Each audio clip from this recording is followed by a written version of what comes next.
Get this stream to pop up here. Where we at? Where we at? Where we at?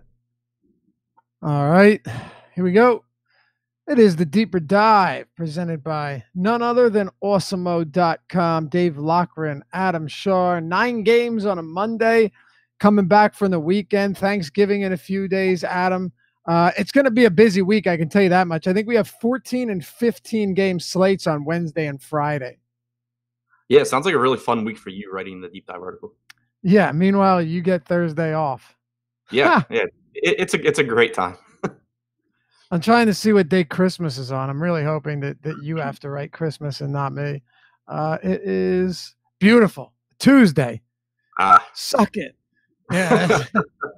That's always a fun one. You get 5 Christmas Day games.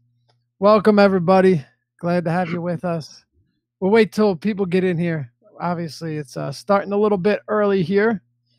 9 games, Adam. Before we jump into the actual game-by-game analysis, taking a quick look at the slate breakdown, curious to know where you stand on a few things. I wrote the deep dive today, which means that my insight is already on Awesemo.com. You did not write it today. You write it every other day, and I write it every day that you're not writing it. So let's get a quick take on your breakdown of the landscape. You've got Anthony Davis, you got Giannis Antetokounmpo, you got Joel Embiid, who is up there in salary, but has also been producing along the likes of all of the best players this season. So 3 guys above 11K on DraftKings. And then on FanDuel, you have Anthony Davis at 12.8, Giannis at 11.5, and Embiid at 11.5. So whereas on DraftKings, you only have a $300 or a $500 difference between Embiid and Davis with Giannis in the middle. On FanDuel, Giannis and Embiid are the same exact price, and Davis is quite a bit more expensive. So how are you viewing all of this? Yeah, so I think it's kind of site dependent too, because on this slate, at least as of right now, we don't have a ton of great value. You know, obviously we have Tyreke Evans with Victor Oladipo out, but outside of that, there's no real high upside guys that you also can expect to get, a bunch of minutes that don't normally. And so on draft, my original plan this morning was to prioritize Nikola Jokic, who I think is just kind of underpriced for his upside, and then go from there. But as I've played around with lineups a little bit more on DraftKings, where we do have some pretty significantly underpriced guys, particularly on one team, I've found a way to still get Jokic plus one of the stars if I want to. On FanDuel, you don't have, the Kings being significantly underpriced like they are on DraftKings, but you have the drop spot, so you can still get to, 2 of those stars. I think that I'm going to end up just basically playing ownership between Giannis and Davis. I project them very, very similarly, like basically within a point of each other. I think that they both have monster ceilings. If everyone's going to go to Davis because he's been playing well and Giannis hasn't, I'll take Giannis. If not, I'll take Davis. In a vacuum, I prefer Davis by a little bit. So do I. Honestly, Giannis has been a little disappointing lately by his own standards. We've seen some blowouts. We've seen some games that haven't worked in his favor, and obviously we'll talk about this one at length. But he's finished with 51 or fewer fantasy points. 51 or fewer fantasy points, Adam, in 7 of his last 10 games. I mean, generally speaking, 51 fantasy points is nice, but not with Giannis. And it's been for kind of a myriad of reasons. It's not just one reason. It's some blowouts or this or that or lack of rebounding. We still know that he has as high a ceiling as anybody. But I'll be honest, I have definitely – my guess would be that I've lost more money playing Giannis than I've won this year. Yeah, no question. And I mean, I don't want to look too much into those game logs because the rates are still there. I mean, his usage maybe has come down a little bit, but he still has the potential to go out there and have a 32 or 33% usage rate. He obviously does so much. So the upside's still there. But with Anthony Davis being more aggressive now and finally starting to play up to his potential, I think that he becomes the guy that you can feel the most confident in. I agree. And I will say one more thing. I mentioned this on the early bird with Dan Strafford. If you guys if you haven't seen that yet, go ahead. It's I'm not saying watch it for today, but late each night or early morning, maybe around midnight, we drop the podcast giving you a fresh look and a first look at the next day's slate. So if you have an insatiable desire to ingest as much DFS content as possible, we got you around the clock. I mentioned about Embiid, though, and then we're just going to jump into these games. But I want to get up to like 5. We get more viewers in here and get everything rocking. that Joel Embiid isn't really. I think it's tough for people to look at him in the same pricing tier as Giannis and as Davis. But when you really break down the numbers, and I will talk game logs just for a second, because that's kind of all that matters when you're talking about guys at this price. Joel Embiid has 8 games of 60-plus fantasy points, 10 of 55-plus. He's producing as many monster games as anyone else this season. So I think sometimes it's tough to stomach seeing him at a price point like this. But we've seen the 79 fantasy point games, the 75 fantasy point games from, and they've come at a pretty solid frequency this year, Adam. Yeah, for sure. And something that Josh and I were talking about this morning when Embiid came up, as long as we keep seeing him play this 12 to 14 minutes without Simmons and without Butler, I mean, that's where he's really, really been productive this year, averaging about 1.6 fantasy points per minute. That's as much per minute production as you get from anyone in the league. And then when he does play alongside Simmons and Butler, you still have him at 1.3 to 1.4 points per minute. So until we see that change and he stops having a significant stretch of his minutes where he's averaging 1.6 points per minute, there's really no reason not to classify him as one of the absolute superstars in DFS. Agreed. All right, now that we broke that down, I think it was Jordan in Cash, Jordan Horwath, that asked, or Horwath, I should say, roster construction wise, is rostering anyone over 10K optimal on DraftKings? That's something we're definitely going to talk about today, no question. Yeah. And Jason Kelly says, "Yo, this show is the nuts. Much love, man. Glad to have you here." All right, Utah and Indiana. We've got no Victor Oladipo, Adam. Just taking a quick look at what we've got on this game. The Pacers, actually, the Jazz are favored by 3.5 points, likely because Oladipo has done so much for this team this year, and the rest of the team has done so little. A 206 total, two teams that play at, dare I say, a crawling pace, 28th and 21st in pace this season. Last game, and Oladipo played less than 5 minutes. Last game, Tyreke Evans played 24 minutes. He didn't come back in after his first rotation in the third quarter. You have to think, though, that Evans' minutes are going to be higher up in this game, especially if he's starting in a starting lineup that doesn't have anyone with a usage rate above 20% when Oladipo is out. And you had mentioned something interesting that made plenty of sense. The bench got hot. And we've seen Nate McMillan do this a lot this year. We've seen it with Collison playing alongside Joseph and Oladipo when they're playing well, or when it's the bench and Aaron Holiday is playing 15 minutes to close the game. So that seems like it was more so the bench getting hot and Evans just staying, keeping the seats warm. Yeah, exactly. And the thing that to me really stands out about Evans, there's a couple of things really. Obviously he's going to be really popular, but as of right now, at least, I don't think that there's anyone in his price range that you can project for the same per minute production and similar minutes. So that makes it really difficult to pivot as well, just because, he's cheap enough and talented enough in this role that he can really just end the slate if you don't have him. And there's no one around him that you feel great about pivoting to. But aside from that, if you project Evans for like 30 minutes here, he still comes out as, a clear top value on the slate. There's a chance he plays even more than that. I mean, if he's playing well, there's nothing stopping him from playing, 34, 35 minutes potentially, in which case, like, you're really, really in trouble if you don't have him. So just the fact that he pops up as, a clear top play, if you only project him for about 30 minutes, it's going to make it really difficult for me to get away from him, even though I would like to, because of how popular he's going to be in a really, really slow paced game. I just, as the way the slate's laid out right now, I just can't really find a way to do it. I mean, even though Evans isn't having a particularly stellar year. And it's funny because I actually think Nate McMillan has used him properly this season, giving him like 18, 20 minutes off the bench, because too many minutes from Tyreke Evans can hurt a team. 18, 20 minutes for a guy like Evans can inject some scoring into the second unit. And I think it's really solid. But on a one-game basis, I'm putting him around 28 minutes with potential for 32, 33 minutes here, Adam. And you basically just said the same. Unless the bench gets hot, and I don't see that being the case with Doug McDermott and Aaron Holiday, Lightning's not going to strike twice in the same spot there. Tyreke Evans is just pretty much impossible to ignore, given that he's also averaging above a fantasy point per minute this year. If he plays 28, 30 minutes at that price point, you're going to be pretty upset if you don't have him. Right. And I mean, he played 205 minutes without without Oladipo on the floor this season, averaged 1.07 DraftKings points per minute, almost a 30% usage rate. He's going to be the guy out there too. Like, he's going to have the ball in his hands. None of the other starters on this team are super high usage guys. They're going to take it from him. So there's he's not a guy that you would expect to drop off in terms of production going from the bench to the starting unit.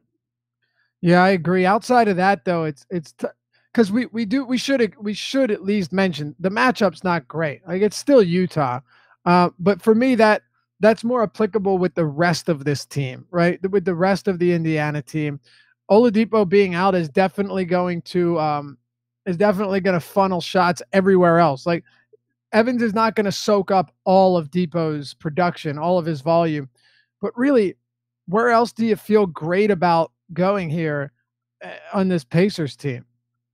I really don't, because for one, it is going to be a really slow-paced game against what should be a good Utah defense. Obviously, they've struggled at times this year relative to expectation, but it's still not a spot that you're excited about. But even with Oladipo out, there are still ways for McMillan to alter his rotations that make it unpredictable. Thad Young could play a bunch of minutes tonight, or he could keep not closing games. If he plays a bunch of minutes, he's too cheap at $4,000. If he's still going to play 26 minutes, then he's not. Bogdanović, he's another guy that his minutes range here probably has like a 6-point range from 30 to 36 minutes. If you go to the start of last season without Oladipo on the floor, Bogdanović has, a 22% usage rate. He's still not a great producer though. Corey Joseph still only averages 0.7 points per minute without Oladipo. Collison gets a bump to 0.9, but again, he may or may not close this game. So outside of Evans, because he's so productive on a permanent basis compared to everyone else, it's still tough to really trust these guys. But if you're playing, a bunch of tournament lineups, then I think mixing and matching in guys like Joseph and Collison and Thad Young and Sabonis makes sense and Turner, because there's a good chance that there's going to be a guy other than Evans who has a good game. It's just really, really difficult to pinpoint that guy outside of Tyreke Evans. All right. All of the rest of these guys are just toss-ups, like you said. And then on the Utah side, yeah, Donnie Mitchell's pretty cheap.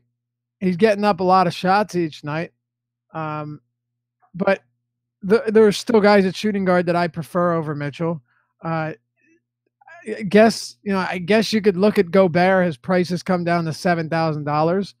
He's gotten in some foul trouble, or he did against Philly, and then against Boston played 31 minutes and a real slow pace, drag it out type game. Not surprised to see him not produce. So I guess he's cheap enough. Derrick Favors is another one of those guys that you're getting 25 or so minutes from him a game. He's giving you some 30-plus fantasy point performances. Really, with Derrick Favors, he's never a guy I love. He's just simply a guy that remains cheap and can rack up scoring in bunches when he gets hot. You'll get a double-double from him here and there, 8 to 10 rebounds, 12, 15 points. I don't think Favors is the craziest play here against the Pacers, but this game to me is pretty unappealing outside of some tertiary options like Favors, even on the Utah side. Yeah, Gobert is the only one that really stands out to me. His price I think has just fallen a little bit too far. Assuming this game stays competitive, you should get 34 to 36 minutes out of Gobert. Right. He's averaging 1.2 points per minute this season. I have him projected for about 40 DraftKings points at 7K. So, obviously whether or not you prioritize him at the center position is one thing, but just, talking about his price point, I think he's a phenomenal play at 7K. He is. He's too cheap. It's really just that simple. He's too cheap. And I think Favors is a little bit discounted given the price of a lot of players around him. You look at their salaries and he is he's the same price as Hernan Gomez and you name it. You just look at some of these other guys that really shouldn't be there. So I have no problem with Favors, but not a guy I'm playing in cash. More so just somebody that I'd sprinkle in the tournaments. Let's move on and talk Charlotte and Boston here, because here's another game that I'm just not particularly interested in, Adam. Two more teams that Boston leads the league in defensive rating. We know that. The Hornets coming off that rough overtime loss to the Sixers where Kemba dropped 60 real points, not fantasy points, real points. An incredible performance by someone that's evolving into one of the best scorers in the league. But now, if you want to play Kemba Walker in a tough matchup, I get it. Boston's, sprung some leaks against some good shoot first guards like Devin Booker and Who was the other one? I can't even remember at this point. Someone dropped. Had a good game. Donovan Mitchell. Jamal Murray. It was Murray. Murray had a huge game against them. But I'm not paying $10K for Kemba Walker. He's cheaper on FanDuel at 9,300, but 99 on DraftKings is just completely out of reach for me. Yeah, I mean, that's where I'm at as well. Does he have the upside to pay it off? Absolutely. But I just don't think that, outside of possibly having sprinkled into 150 lineups, but like prioritizing Kemba Walker at 10K on this slate with plenty of other guard options and options in general just doesn't seem like a great idea to me, even though the upside's there. Like the upside's there for a lot of guys. Yeah, it is. I don't see the need to I don't see the need to play Kemba at that price point. It's not an easy matchup either. And I'm assuming there's still going to be some point chasers out there that will pay for Kemba. I've seen it quite a bit after his big games this season. I'm not going to be there. And the reason is, he's coming off an 80 fantasy point game. But I still don't think, on average, at 9,900, it's rare that Kemba is going to kill you if you fade him at him against Boston. That's pretty simple.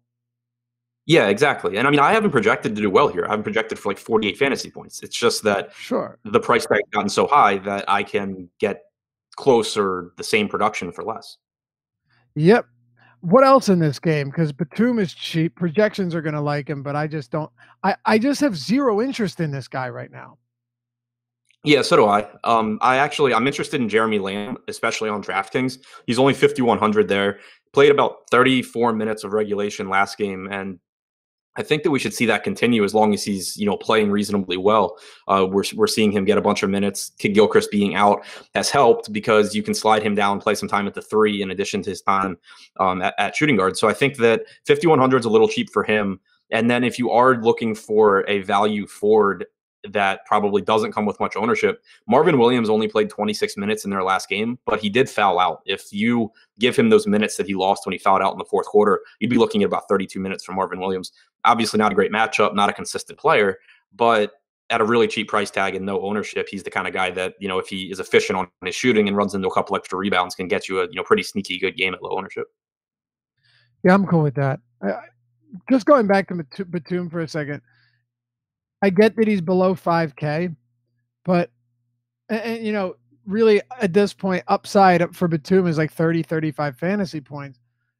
It's just really hard to have much love for him. And it's funny too, because the minutes, the 2 games recently that he's lost minutes, considerable minutes, are both against the Sixers. So that could have been a matchup dependent thing. But at the same time, even with the run that he's getting, it's been pretty fruitless. So I understand if you want to hope for like 34 minutes and you want to play Batum at 4,900. I don't hate it. I get it. You could definitely do worse, but it's just not a guy that's easy to lock onto with how ineffective and how uninterested he's been as a scorer. I mean, he's afraid to touch the rock right now. And I mean, you look at the pieces around him. Obviously, Kemba's going to have the ball in his hands a ton, but you have Jeremy Lamb in the starting lineup now. He's another guy that can score. You have Malik Monk and Tony Parker coming off the bench, 2 guys that have the ball in their hands a ton. It's just kind of a different group than we've seen before as well, with Kemba being more dominant and then with those other pieces having the ball in their hands more. So, that's not good for Batum. And then he also, he got benched in game last game. You got 29 minutes from Dwayne Bacon, basically all in the second half. So it's not like Batum's doing a great job of consistently playing minutes either. Like he's fluctuated from 28 to 34 or 36 minutes pretty frequently this year. Yep. Subliminal Production says, let's be honest, Batum is now over the DFS hill. I don't think it's a crazy thought. No. He's not that old, right? But at the same time, this is not your Portland Trailblazers Batum, where even when he was the 3rd or 4th option, he still got up like 12, 13 shots a game, and 8 of them were from 3. You're just not seeing that anymore. We did have one question, and then we'll move on. Where is it? Kyle Geis says, can you talk about Lamb versus, but I think he means Batum. He probably got auto-corrected there. What are your thoughts on this whole situation? I know you just talked about it a little bit, but is there anything else to add to it? Yeah, I prefer Lamb by a lot. He's my favorite player from Charlotte here. He's the only guy that I that I see being on like my short list for single entry or 3-max. For the season, he has a usage rate about 7 percentage points higher than Nick Batum. His rebounding percentage is almost identical, slightly higher. He doesn't get quite as many assists, but he's not, barren in that department either. And we're seeing, 2 games ago, he dealt with some foul trouble, and then it was a game, if I remember correctly, the bench got hot and he lost some minutes. Last game, he played 34 in regulation, 39 total. With Kidd-Gilchrist out, it seems like his minutes have become more solidified to where he should play 32 to 34 as long as nothing weird happens. So you're getting a very similar minutes projection for Lamb, and he's just been a more productive player. So to me, I have Lamb pretty easily above Nick Batum. For context, I have projected for 4, almost 5 more DraftKings points than Batum in 2 less minutes. Our boy Josh Engelman has a fun stat too. He said Batum is averaging 0.9 free throw attempts per 100 possessions this year. That doesn't seem great. Oh no, it definitely doesn't. That he does it again. There's just no aggression with him. It's if he hits a couple threes, that's pretty cool. But outside of that, nothing at all. He's averaging 1.1 personal fouls drawn per game, but those aren't all shooting fouls, as you can see by the per 100 possessions. Anyway, on the other side, you've got Boston. Kyrie Irving is clearly back into form, which is nice to see. But his price tag has also come up as well. He's $8,400 on DraftKings and FanDuel. Gordon Hayward no longer on a minutes limit. Granted, you're going to see some blowouts where he plays less. Or probably just some games in general, but he's no longer limited, so that's good. Again, though, I keep coming back to the price points on these guys aren't all that friendly. Outside of Tatum, who I think I'll put it to you this way, Adam: if I'm getting Tatum at $6K or Hayward at 5,900, to me that's not even a question. If I have to play one of them, it's going to be Tatum. He's just proven to have way more upside this season. He will have some bad games, but so will Hayward. And at least Tatum's coming out there and jacking up 15 plus shots on occasion. Yeah, I mean, Hayward just hasn't looked completely like himself yet, and we're still waiting for him to get back to the Gordon Hayward of old. So for right now, where they're the same price, I prefer Tatum by a little bit as well. But I agree with you that for the most part, this Boston team is just really correctly priced because they have so many good players and good pieces that, fit well together. And no one outside of Kyrie really has to take on a huge load offensively. So on a night-to-night basis, it's really, really difficult to consider any of these guys underpriced. Kyrie's the one that I would obviously be most interested in because from a median projection standpoint, I think he's priced pretty correctly as well. But he's the one that gives you that upside like Kemba, where he can just go out there, have a 35% usage rate, chuck up 30 shots, and just completely break a slate. It's much less likely that anyone else on this team does that. So where I think everyone's pretty correctly priced for their projection, Kyrie's the one that I'm most interested in taking a chance on and hoping to get a ceiling game. Agreed. That would be exactly where I'm at too. Hayward just hasn't done enough in his price. I still think Hayward should be priced low 5K, even if his minutes are coming up. I'm not seeing anything there. You want to move on? Yep. All right. Hey, remember to hit us with a like, by the way. We love you guys. Love us back. That thumbs up button is right there for the hitting. Also, subscribe and hit that notification bell. Sometimes these shows start earlier. We want to be able to help you get in here right when it starts. So you hit the notification bell, and you should get notified whenever that happens, whenever the show goes live. Also, promo code Deeper Dive. You see the bottom right corner there? All one word, Deeper Dive. You get a free 1-week premium membership free of charge to all of our behind the paywall premium content. That includes Slack as well. Awesemo.com, AWESEMO. Click join now on the homepage and be prompted. Use the Deeper Dive promo code, all one word, and there you go. You can join us behind the paywall. Check out all of that content and see if you want to stick around. I assume you will, but this way, risk-free, entirely risk-free. All right. Detroit, Cleveland. Let's go. Third game here on the slate. Pistons by 9.5 right now, 213.5 total. It's funny, a lot of teams last year that played at faster paces are playing down in pace this year. The Cavaliers, 25th in pace. And then Detroit's up there, 13th, pretty middle of the road. But this is a bad Cleveland team. There's no question. And in a vacuum, Adam, Drummond and Griffin could both smash. Although you're not getting any semblance of a discount anymore. Drummond's $10K on DraftKings. He's almost $10K on FanDuel. Blake Griffin, I think actually on FanDuel is very reasonably priced, but you've got him on DraftKings at $10,100. Two front court players that are having great seasons each, but next to each other, and haven't really siphoned away production from each other. But depending on where you're playing, you're going to be paying a lot for these guys in a game that could blow out pretty early.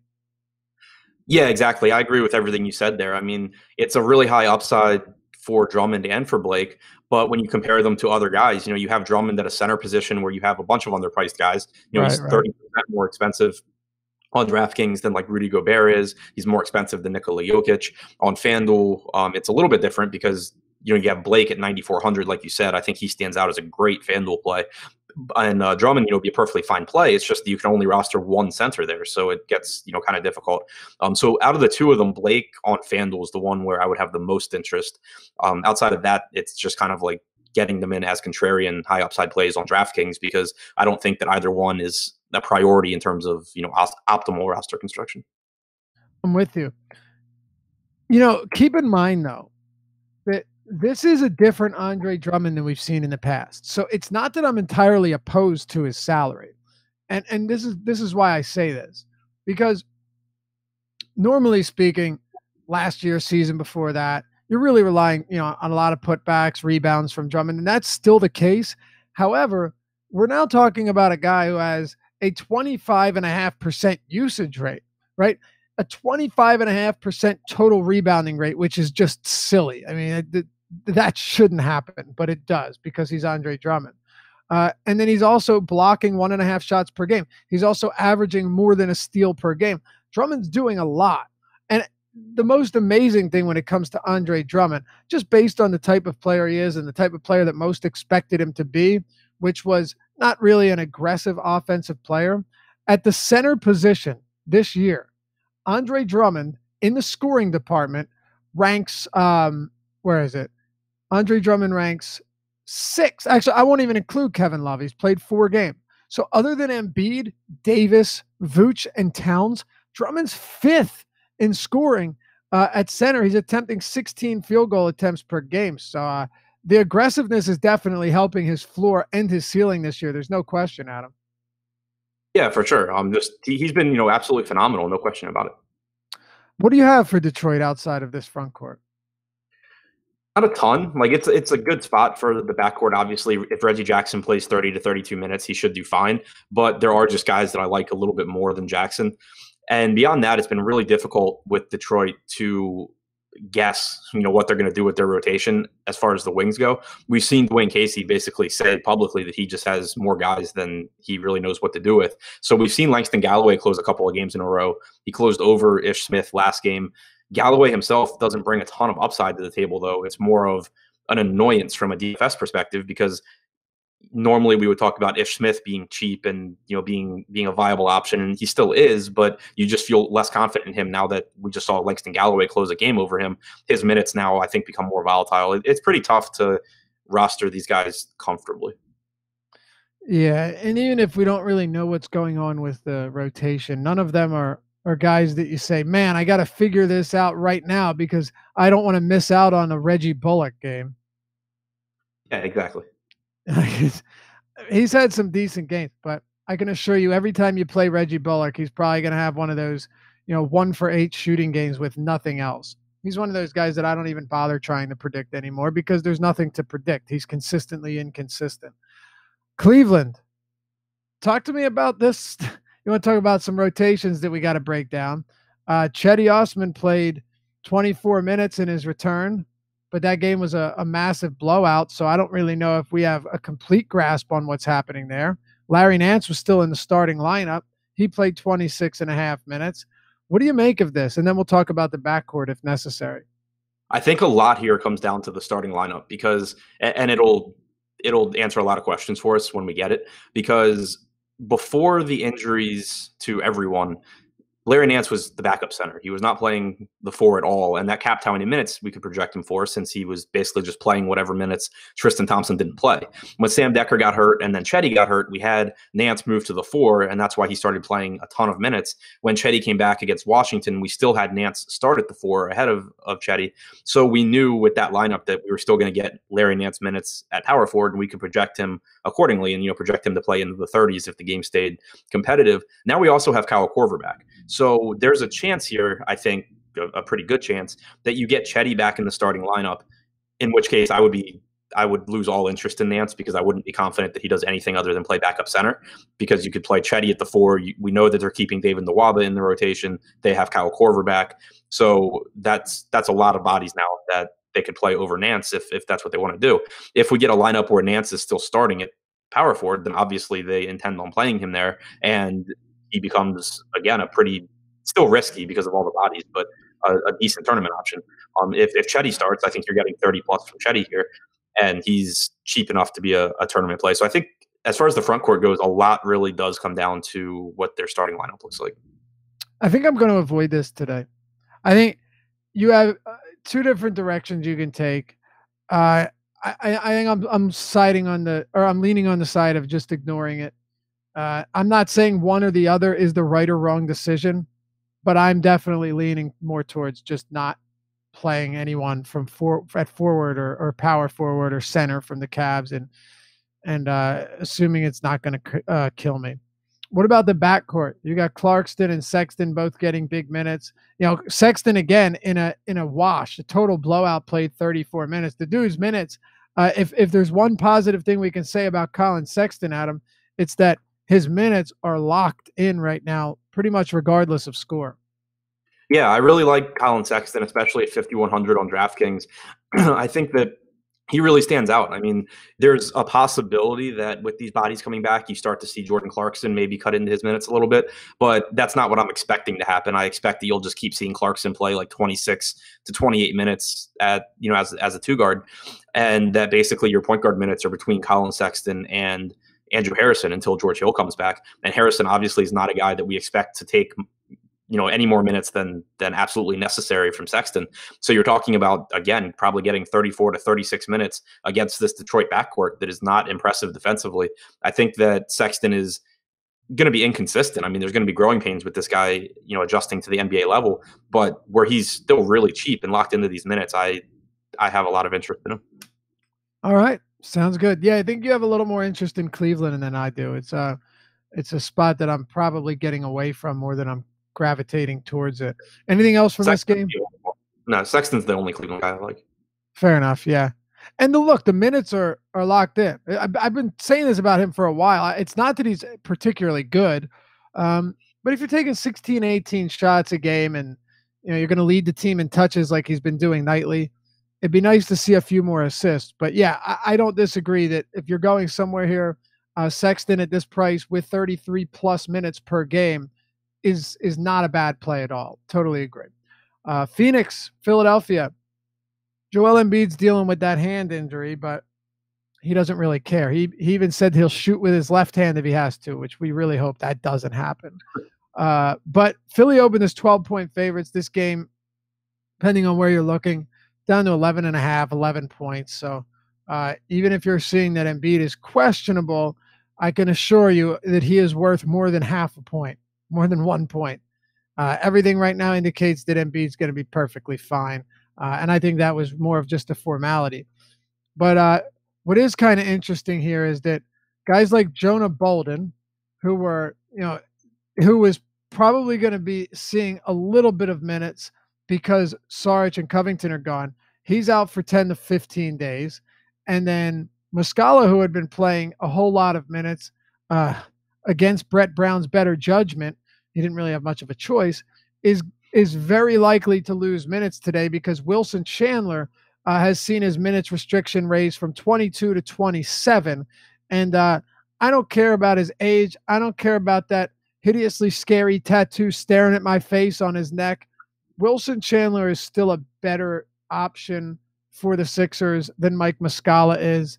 We have so many questions about it, so I'm going to kind of go backwards here, Adam.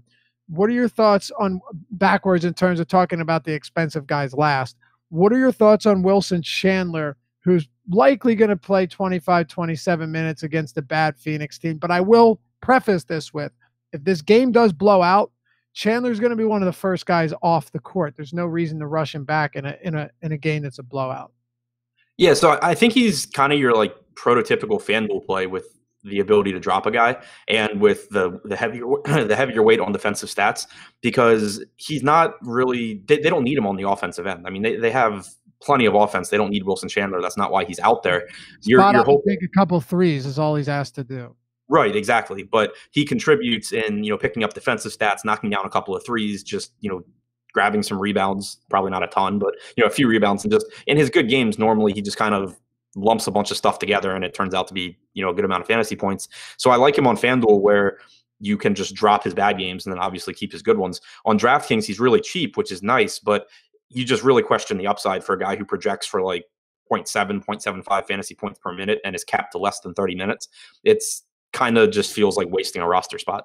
So much more of a FanDuel play than a DraftKings play for me. It does eat into Mike Muscala's playing time a bit. We've seen Muscala get some backup 5 minutes at the expense of Amir Johnson, but I think unless you project Johnson to just not play, that you can't really get Muscala to more than 25 or 26 minutes here. And with his price coming up a little bit, he's not a super productive per minute player either. It just takes him off the board for me. That's exactly where I have, Matt. I expect to see 25 minutes, maybe even less. They still have Furkan Korkmaz, who is not very good, but could play 15, 17 minutes. Muscala's off the board. I would have had a little interest in tournaments just as a flat punt, but not the case anymore.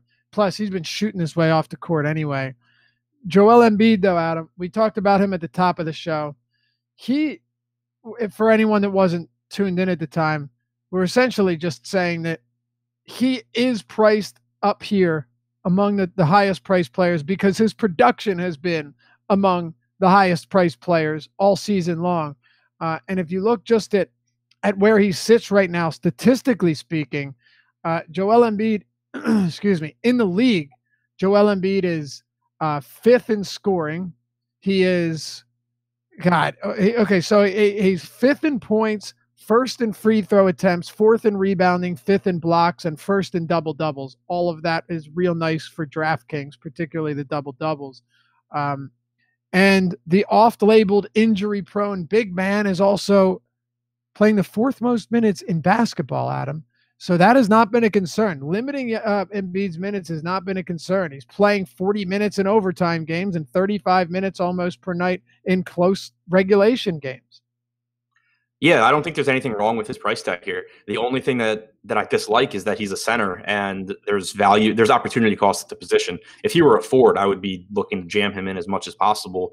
But obviously he isn't. So it gets a little bit tougher to get there when you consider that Nikola Jokic is $2,000 less expensive on FanDuel. He's, I think, $1,600 less expensive on DraftKings. And then, obviously you have guys like Drummond, you have Gobert, who's underpriced on DraftKings. It's just a, pretty deep position as always. But from a matchup perspective and an upside perspective, there's really nothing not to like about Embiid. As I had mentioned earlier, he's continuing to play his, 14 minutes without anyone else good on the floor. So he, in those minutes, he has, a 35% usage rate. His assist percentage is in the mid-20s. He's still grabbing a ton of rebounds, averaging about 1.6 points per minute. And then he goes back to his normal rates of 1.3 to 1.4 once Simmons and Butler join him. There's nothing to dislike about this matchup against Phoenix. He's matchup proof anyway, but it's a good matchup here. So there's really nothing to dislike about Embiid other than the position that he plays. Yep, that's it. I'm going to have some. There's no question. I've got to get some Embiid in there. And I think DeAndre Ayton is going to be a very good player, but I am the furthest thing from concerned about his defense. Phoenix has just been carved up by opposing bigs this year, and it's not much of a surprise. If Embiid's on the floor and this hand injury isn't really something to worry about, let's just say this game stays remotely competitive. He's going to have a really tough time not putting up big numbers here. So, yeah. Also, if there's one thing that has stood out, and this actually works in Embiid's favor heavily, Adam, I haven't heard many people talk about this. Let's say this game does blow out. If you look at how Jimmy Butler is playing over the first several games, outside of the game against Orlando, which was his first game, I'll throw that out. And Butler is pretty much sitting back, letting Embiid do the heavy lifting early on. And then in the fourth quarter, in crunch time, much like we saw in that overtime win against Charlotte in overtime, that's when Butler gets the green light and they start feeding him. That might not be necessary today. And Embiid through the first three quarters is getting as much work as he was before Butler came to town, which protects his floor in the case of a blowout. Yeah, we haven't seen any drop off for Embiid. Even in the 3 games Butler has played, he has a 20%, 20.3, 23.4, and 18.2% usage rate. Like that's just not taking shots away from Embiid. Simmons, has one of those 3 games above 20%. Embiid is still the guy here, outside of, like you said, maybe down the stretch with Butler. Exactly. Yeah, down the stretch, Butler's going to get a lot of work, but that doesn't mean that Embiid's going to go away, So, yeah, not too concerned about that. Plus, Robert Covington plus Dario Saric in the starting lineup is pretty much equal to, in terms of usage, at least it hasn't, to like Jimmy Butler and a Wilson Chandler or a Mike Muscala. Not a huge concern at all for me there. And the blowout, Joel Embiid could easily give you a huge fantasy points in 3 quarters just in case. Anyone else for Philly for you? JJ Redick at 5,300. If Rudy Gay plays, then I have Redick third in that price range behind Gay and Jeremy Lamb. But if Gay sits, then he jumps right up with Jeremy Lamb as kind of the guy that I want to go to in that $5,300 forward/guard price range. On the other side, DeAndre Ayton is still pretty cheap, Adam. You're still getting him at 65 on DraftKings, 7K on FanDuel. He's still getting 30 minutes in blowouts, right? He's still producing north of a fantasy point per minute. He's still really talented, really athletic with good instincts. And he's only averaging 2.7 personal fouls per game this year, which might actually help him a little bit against Joel Embiid. Sure, there's some problems here, but as good as Embiid is individually as a defender, the Sixers have been really, really bad at defending opposing starting centers this year. That they've coughed up monster games. I mean, on a nightly basis to decent starting fives. And I think DeAndre Ayton, just at his price tag, absolutely needs to be considered. Absolutely agree. From an upside standpoint, I think he's just one of the better plays on the slate, just talking about ceiling, not talking about any risk that comes with this matchup. He does so much when he's on the floor in terms of scoring, grabbing rebounds, also picking up assists. He plays big minutes, and if the game stays close, I think you see him play, around 35 minutes here. So I think he's underpriced for his ceiling, and it doesn't hurt either that Devin Booker is admitted to his hamstring still bothering him, and that's why he's not shooting as much. He's passing more. We've seen 12 assists from Booker in the last 2 games, but we haven't seen a usage rate over 30%, and I believe it's 4 straight games from Booker now. I think that certainly doesn't hurt DeAndre Ayton's upside either. So he's kind of the perfect guy, or one of the perfect guys, Booker and TJ Warren obviously as well, that you can run it back. If you're playing Embiid and trying to maximize your ceiling, where the production comes from this Phoenix team if they keep it close. And DeAndre Ayton is one of the easy answers there. Yeah, I agree. I also have quite a bit of interest in Devin Booker, but I'll let you talk about the rest of this Phoenix team first. Yeah, I think Booker's price tag is, cheap for the upside that he brings if he's healthy. The issue is just that we saw reports, I think it was a week or 10 days ago, that he was still hampered by his injury. He said after the last game that it's still bothering him and he's not 100%, and that's why, he's been passing and not shooting as much. And the thing with injuries like that is we obviously never know when they go away. Like there's going to be a game where Devin Booker gets to the arena and he feels great and he goes out there and chucks up, 25 shots or whatever. And so you don't want to factor in the injury too much into your analysis because you don't know when that's going to happen, but you do at least want to keep in mind that it's there. And it basically makes it so my interest in Devin Booker is limited to lineups where I have Joel Embiid or, Jimmy Butler or Ben Simmons, one of the Philly stars, because if Booker does go out and have one of these monster games, it's very likely the game stays close and that someone like Embiid is getting his full run. But I just don't really want to play Booker as like a standalone play because I think there are enough question marks around him where I would rather, if I'm going to play a standalone guy from Phoenix, I'd rather go to like a DeAndre Ayton for less money. Yeah, I'm with you. Kinda. I really like Booker here. And I just, Philly's defense, they clamp down late, but they just haven't been, they're not, they should be better than they are. Let me put it to you that way. This Philadelphia defense should be better than it is. And you look at some shoot first guards that have faced them. Just looking at this season, they've been carved up by a lot of different. How about Kemba Walker? 60 points, 30 points, 37 points. Donovan Mitchell dropped 31 on him. Mike Conley, who I wouldn't even say is that much of a shoot first guard, 32 points. Oladipo, 36 points. Lou Williams, 26. And there's more. I'm sure I'm just missing them. It's probably going to come at the expense of being efficient, but this isn't draft street. I don't care about your efficiency. Just chuck up shots. And I think Booker's going to do that.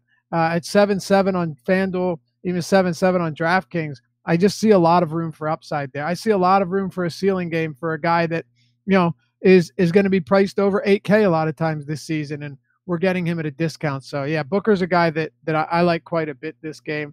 If it stays close, you could see this being one where like Embiid, Booker, Ayton, and Redick all have really solid games. Yeah, I mean, I do agree that the price point does factor in that he's playing hurt. Sure. Yeah, and I certainly don't blame you for bringing that up. It's a very valid point. But a lot of it's baked into the salary, and I'm willing to oblige. Let's see here. Suns are starting Booker, Bridges, Ariza, Warren, and Ayton. So you got that. So Booker's playing point guard now. Yes, sir. All right, I like Booker. Yeah. Well, I mean, honestly, even so, on the season, Booker has a 36% assist rate. Yeah. That's 11% higher than last year, almost 12% higher than last year. 12 potential assists per game, clearly leads a team in touches, 13.5 drives per game. Like, he's still being aggressive, and he's clearly their primary facilitator. And now that Bridges and not Cannon is in the starting lineup, they have nobody else to pass the rock. Yeah, I mean, he's been the de facto point guard anyway, but just the fact that now he's really the guy, I think, does make him a little bit more appealing. Yep, 20 Rick says, whoa, look at the Suns lineup, Laffy. I'm there before you, brother. There might just be a delay. Maybe there's a delay, but we win. Okay, anything else here? I'm just kidding. Like Clippers and Atlanta, if we want to move on, I think we're good. Yeah, no, we can keep going. All right, Hawks are 7.5 point home dogs, 233.5 total here, Adam. This one should play real fast. Hawks lead the league in pace. Clippers are playing at the 9th fastest pace in the league, still giving way to 4 additional possessions per 48 to the Hawks, though, with how fast they're playing. Let's start, because we got a whole lot to talk about on both sides. Let's start with the Hawks and get your breakdown of this backcourt situation in Atlanta. I have zero interest in the Hawks here at any position because they're just playing way too deep of a rotation right now, and now they have Taurean Prince back as well. In their last game, they had 12 guys play at least 11 minutes. I think they had one guy maybe hit 30.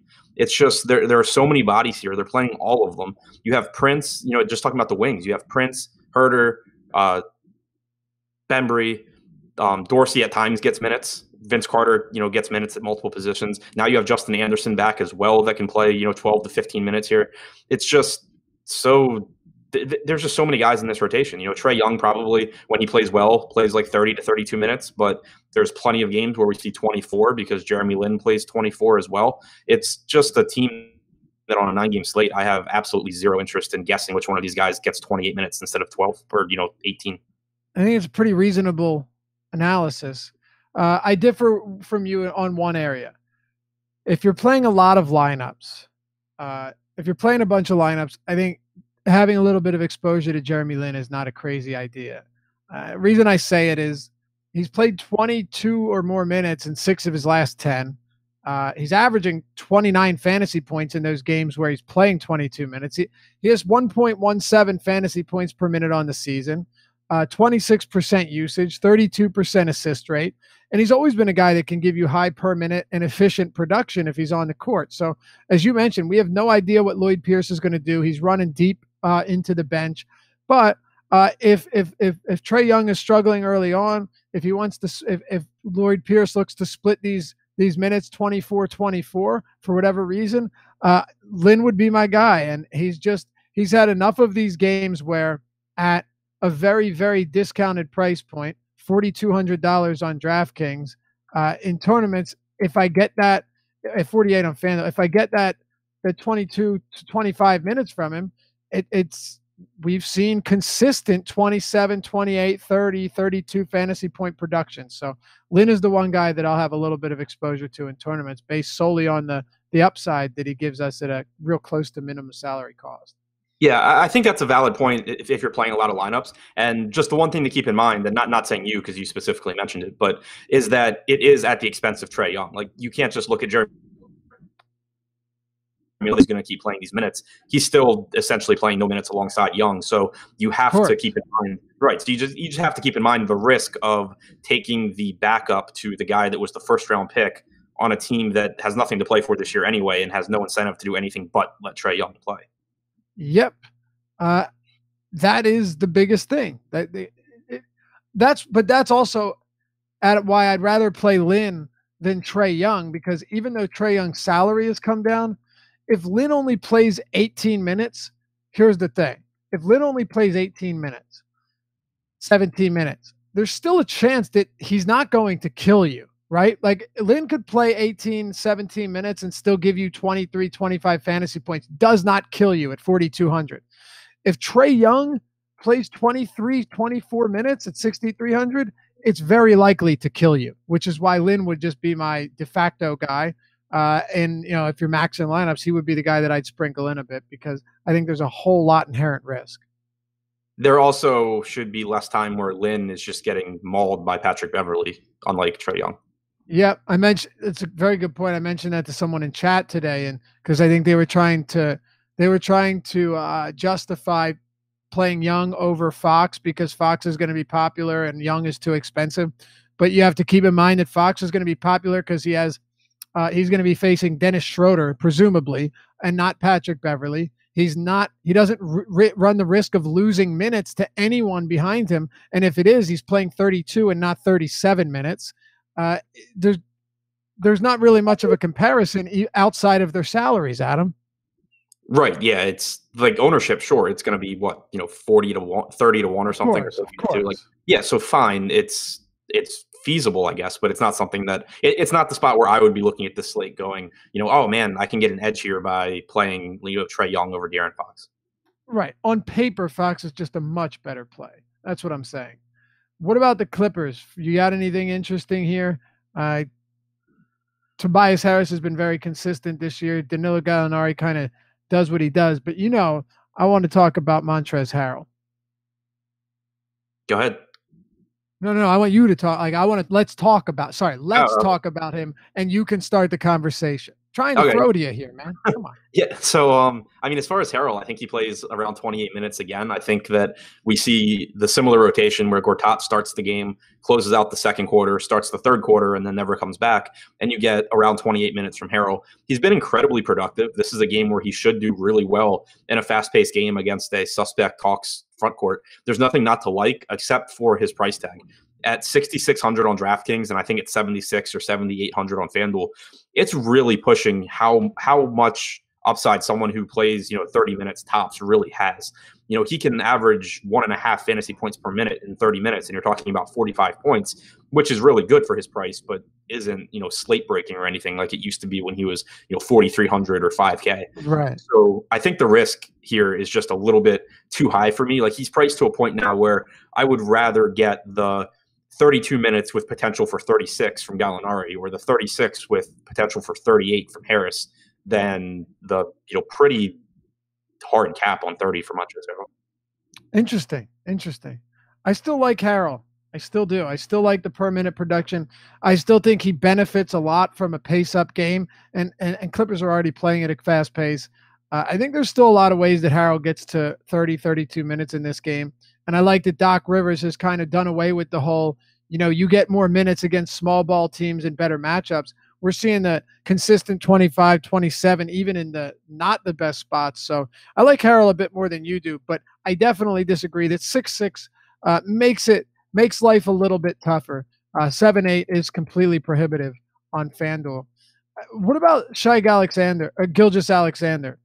You look at his rotations, and he got in foul trouble. He had 4 personal fouls in the first half of last game. And then the one before that, he played 27 minutes, got into a little foul trouble early in that game as well. If Avery Bradley, they're saying hopeful that he can play.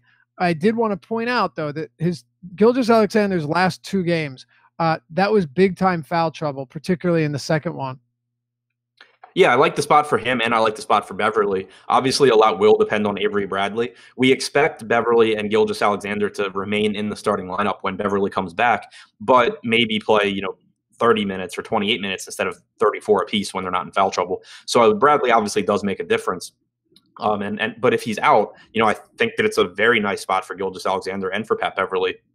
They're both, very reasonably priced. I have no issue going to either one. And I would say that on FanDuel, Beverly stands out at sub 5K at a point guard position that really isn't that appealing. Anything else from this game? Mentioned Gallinari and Harris, so no. All right. Denver and Milwaukee. Denver starts off real strong defensively. Recently, they've struggled a bit. They still do a great job of limiting opponent rebounding, though. They rank dead last in rebounds allowed, or first, depending on how you want to look at it. This game, 5.5 point spread, 223.5 total in favor of Milwaukee. Thoughts on Giannis? I want to get through all of these games, so we'll try and be quick. But thoughts on Giannis here? I still like him a lot. I mean, he still has a monster ceiling, and I feel like every bad game that he has just is like another group of people that are playing Anthony Davis over him in tournaments. And so while I would rather go to Davis in cash for sure, I think that it's going to come down to what our ownership projections look like, because I have no issue playing Giannis over Davis if he's going to be lower owned. On DraftKings, they're basically the same price tag. And I think they project similarly. I think they have very similar ceilings. We've just seen a really good stretch from Davis and a really bad stretch from Giannis. It's not a great matchup for Giannis, obviously.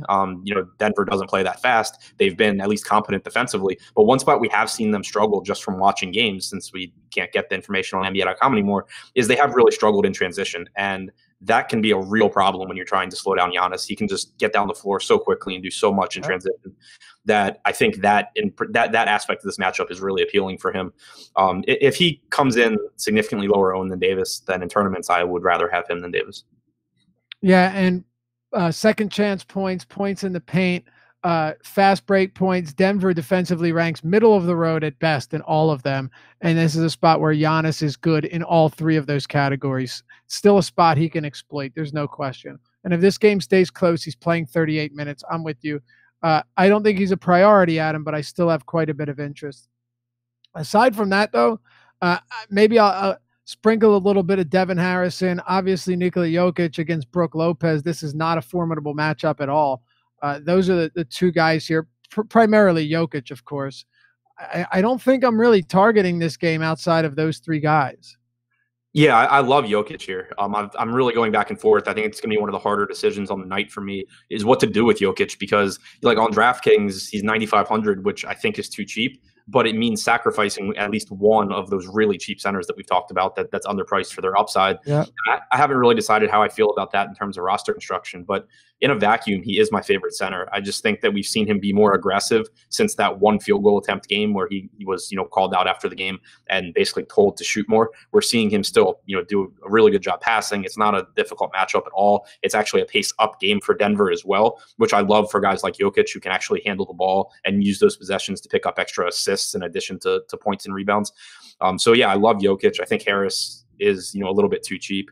And, then obviously Giannis on the other side. I would throw in Lopez too, just because he's 5,200 on DraftKings, and we know he can get hot from deep. He absolutely torched this Denver team last time they played, to the point where after the game, Malone talked about he wasn't sure that any of his players even watched the NBA because they didn't seem to know that Brook Lopez would shoot threes. So I think there's obviously upside for him there. Not that I'm saying to prioritize him at this really deep center position. Yeah, I'm with you. Jokic is a very good play. Always is. Lopez is one of those guys where it's very hit or miss with Lopez. But the positive, Adam, is that now we're at least locking in some decent playing time for him. Yeah, for sure. He played even 30 in that last game, but he lost 3 or 4 minutes at the end to a blowout. So I think that as long as he's playing well and the game's competitive, you're still seeing like 34 minutes here from Brook. Absolutely. Hey, we'll get to these last 3 games in just a moment, but hit that thumbs up button. Help us out here. Try and get over 200. We got 850 people watching. I think that's a fair request. Anyway, you got any questions in Slack, shoot them out there. We'll try and help you with them. And of course, we'll post all of our positions in Slack after the show. If you want to get in on that, hit the promo code Deeper Dive on awesomeo.com. When you hit the join now page, use Deeper Dive, all one word. All of our top positions, of course, right before or right after we finish the show, will be in Slack. All right, Adam. Memphis at home against Dallas.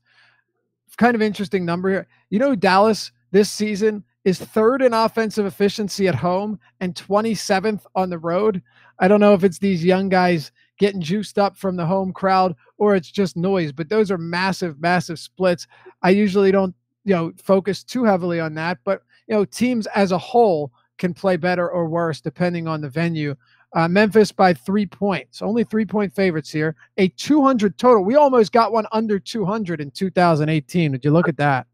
Yeah, pretty unappealing game overall. I mean, I think that from the Dallas side, Luka Doncic at 6,600 on DraftKings is an appealing price tag. Dennis Smith Jr. with no JJ Barea to steal minutes from him, should have a little bit more leash here, but still a pace down game for Dallas against a really good Memphis defense. It's tough to prioritize either one of those guys. On the other side, Mike Conley, I think, is a really, really good play here, but you also have, some other cheaper point guards like De'Aaron Fox, who we mentioned. So, not the first guy in by any stretch for me. Kind of same goes for Marcus Gasol. Like, the price tag's fair, but on DraftKings, he's still more expensive than Rudy Gobert. He's more expensive than DeAndre Ayton. And you'd have a hard time convincing me that his ceiling is actually that much higher than those guys to justify him being more expensive. Yep. Gasol, I'd just rather play Fox. Conley's a fine play. I don't have an issue with him. You and I had this discussion. I worry a little bit about Jaren Jackson's minutes with JaMychal Green back. And, of course, you had the foul trouble as well. I don't think it's a bad spot for him, but I still don't think I'm going here just because there are so many factors that could play into him losing minutes, whether it's one thing or the other. He's still not too expensive, but I think I'm backing off of Jaren Jackson today, as much as painful as it is. Yeah, I mean, I'm not really getting there. I think he's still going to be a guy that plays around 30 minutes a night, but I think that there is less leeway for him with JaMychal Green back, and it's just kind of an awkward price point that I'm not really getting to today. All right. Shelvin Mack's always there if you need him. Probably won't. Anything for Dallas? Just Luka. Yeah. Dorian Finney-Smith probably going to get some big minutes if Wesley doesn't play, but not exactly a per-minute monster. Yeah, he's a reasonable FanDuel play just because of the defensive stats and because you can drop him. But if Matthews is out, you should see another 38 to 40 from DFS. All right, Spurs, Pelicans. Where are you at on Anthony Davis here? This game has the highest total on the slate. I'm sorry, not the highest total. It is at 221. I'm sorry. Pelicans 7.5-point favorites at home. Spurs front court is super beat up, by the way, too, right? You got no Davis Bertans, you've got no Pau Gasol, and then Rudy Gay's questionable for rest purposes as well. So Aldridge could play 38, 40 minutes again if this game is close. Yeah, for sure. I like Aldridge a lot here. I like him more than DeRozan just because he comes in at a cheaper price tag and it's not a very good position. I think that we've seen his game logs be pretty ugly because he's had some really poor shooting performances, but the rebounding is there, which is always nice because it gives him a solid floor in that regard. And that he's going to knock down shots more often than he's not. It's a perfectly reasonable matchup for him. It's a pace-up game. So I like, Aldridge quite a bit. Rudy Gay, I think we're still waiting for news on him. I haven't seen anything come out. He's questionable in the second half of a back-to-back. But if you're going to get 30 minutes from him at a low to mid $5,000 price tag, he becomes my favorite guy from San Antonio. Yeah, me too. No question. But I also don't hate Aldridge here. I don't think power forward's that deep. Usage is down a bit this season, but still a ton of minutes. And I'd expect him to play a ton of minutes again, most of them at the 5. And Pop's going to need him to do a whole lot to combat Anthony Davis as well. Do you want to talk about the Pelicans here? Or is there anything else on the Spurs? If Rudy Gay is out, I would expect that you get Derrick White back in the starting lineup at 4,300 on DraftKings, which would make him really appealing. Yeah, good call. There's almost no question that if Gay is out, White jumps back into the starting lineup. Yeah. And also no Davis Bertans, so you just kind of end up with – if Gay is out, you potentially end up with a decent amount of minutes for guys like – or, more than usual for guys like Bellinelli, Mills, Derrick White, Forbes. Yeah, I think Bellinelli probably gives you around 26, 27 in that case. What about the Pelicans for you? Obviously love Anthony Davis. He's playing more aggressively lately. He's doing a really good job. He's scored 40 real points in back-to-back games. It's a really nice matchup, I think, against the San Antonio front court. So there's nothing for me to dislike about Davis. But like I said, when we talked about Giannis, if he's going to far and away be the most popular out of the expensive guys, then I'm fine in tournaments, going elsewhere. He would be the cash guy that I go to, though, just to match that ownership. And because I do think that he's, by a small margin, the best play here. Jrue Holiday, though, I really like. With Peyton still out, you should see 38 minutes again from Holiday as long as he can stay out of foul trouble. This season, alongside Davis, without Peyton on the floor, you have a 26% usage rate from Holiday, a 38% assist rate. Just been very, very productive. And this is a San Antonio team that just isn't as good defensively as they used to be. And then on top of that, if I am going to not have Davis in my main tournament lineups for ownership reasons, Jrue Holiday is one really easy way to get exposure to this New Orleans offense while still not having Davis.